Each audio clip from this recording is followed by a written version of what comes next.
And then the first thing I want to do, just to give myself a guideline, is I'm going to draw on the felt piece the outline with, I'm using a black Sharpie. You can use a pencil, you can use a pen, whatever works best for you. The beads will cover it up, so it doesn't really matter. So for this particular piece, I'm going to do a thought call out, which usually is bubbled.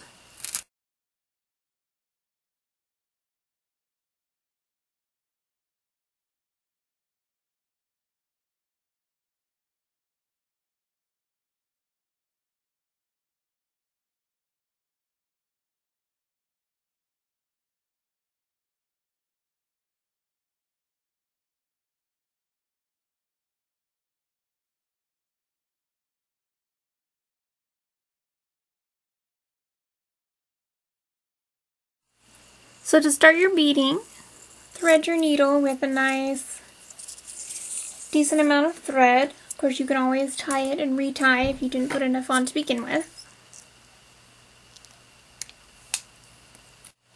And then I'm going to start my embroidery in the middle here, and I like to start it in the middle, work my way out. That way I can cut it out around the edges before I do the final row. That way none of the white backing ends up showing.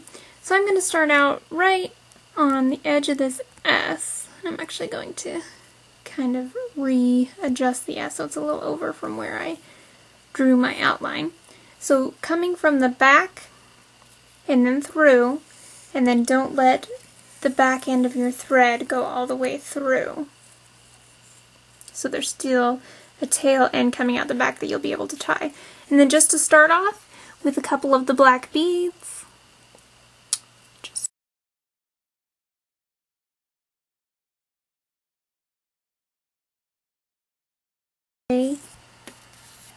those two beads end.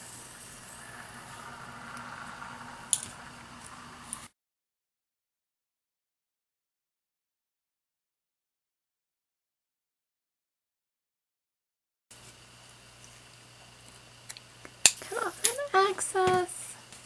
And then when you're doing bead embroidery, you always go back through to the center of the last beads that you added.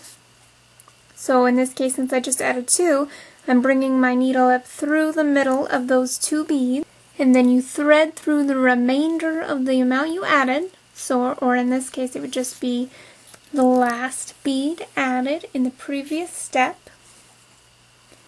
And then from there, you add the additional beads. So I'm going to continue to add black beads.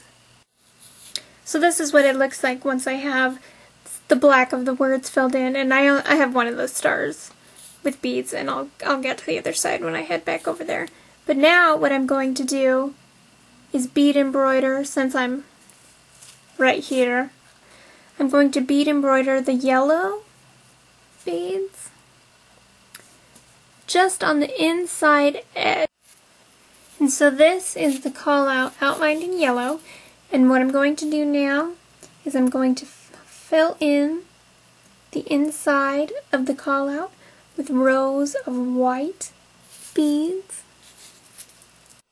Okay, so this is what it looks like after the inside white has been filled out. And see how I've stitched the white horizontally down. So I just started on this end and gradually embroidered the white all the way down.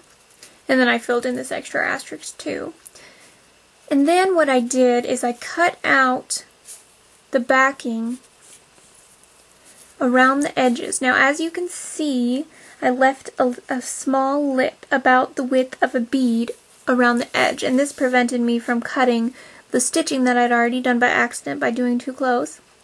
And it leaves the extra room for me to add the one more final stitch of black, which will be a black outline around the call out.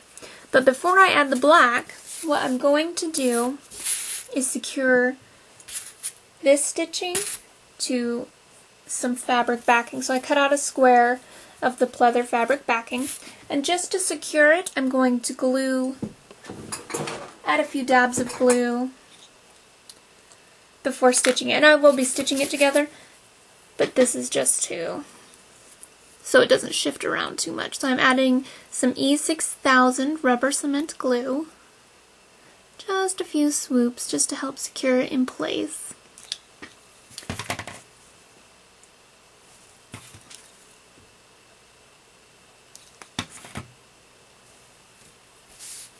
So I'll let that dry for just a few minutes, and then I'm going to cut out this around the edge of this before I stitch one final row of black. So after a bit of the glue has dried, now I'm just working on cutting out the backing from away from the fabric around the edges. And then once that backing has been all cut out, now I'm going to bead embroider one more final row of black beads around the entire outer limb, and instead of just going through the white backing, I'm also going to stitch through this tan pleather backing, so there will be a stitch, a visible stitch all the way around, and it'll help secure the backing to the front so that it doesn't come off. Even though it's glued, that'll make it last a lot longer and can handle a lot more. Okay, so this is what it looks like with the full black outline, and then I tied the thread and cut it. So this is the finished applique piece. So you can attach it to a headband, to a ribbon to tie around your head, or to an alligator clip like I'm going to do.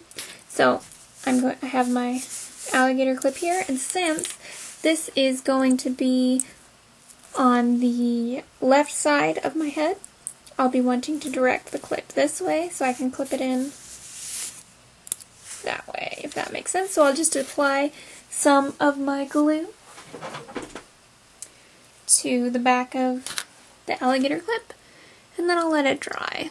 Now this is a pretty heavy beaded piece, so in order to secure it, I'll probably be wanting to include a couple of bobby pins along the sides just to make sure it stays pretty steady. But there you have it. I'll let that dry for about an hour or so, and then it should be ready to be clipped in. Thanks so much for watching.